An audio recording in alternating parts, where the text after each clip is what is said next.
Dugaan pemilik lokasi sabung ayam Batam dilepas Polresta Barelang.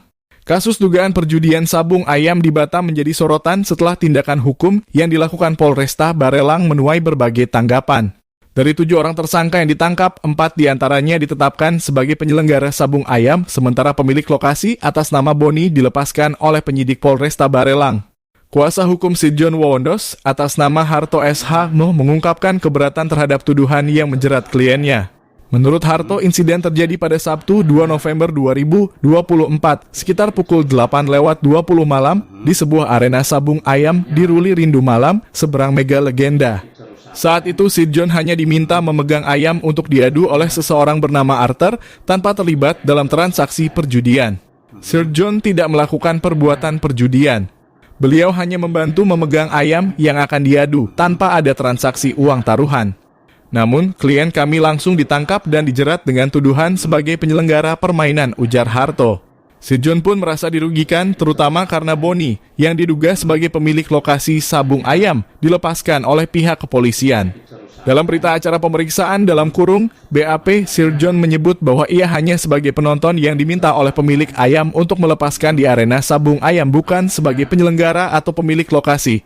Informasi didapat dari Remon, putra Sidjon Wondos, menambahkan bahwa sabung ayam adalah bagian dari tradisi masyarakat Sulawesi Utara, khususnya di Sitaro dan Sanggar.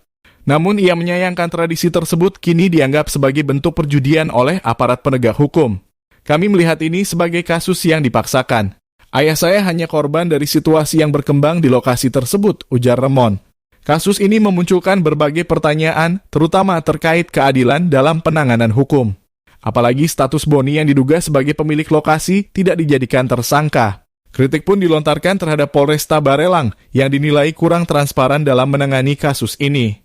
Kasus ini dimohonkan oleh kuasa hukum Sidjon pra-peradilan di Pengadilan Negeri Batam dan masih bergulir hingga saat ini. Keluarga Sidjon dan tim kuasa hukumnya berharap agar proses hukum berjalan adil tanpa ada pihak yang merasa dirugikan. Dan di tarung ayam sama dadu.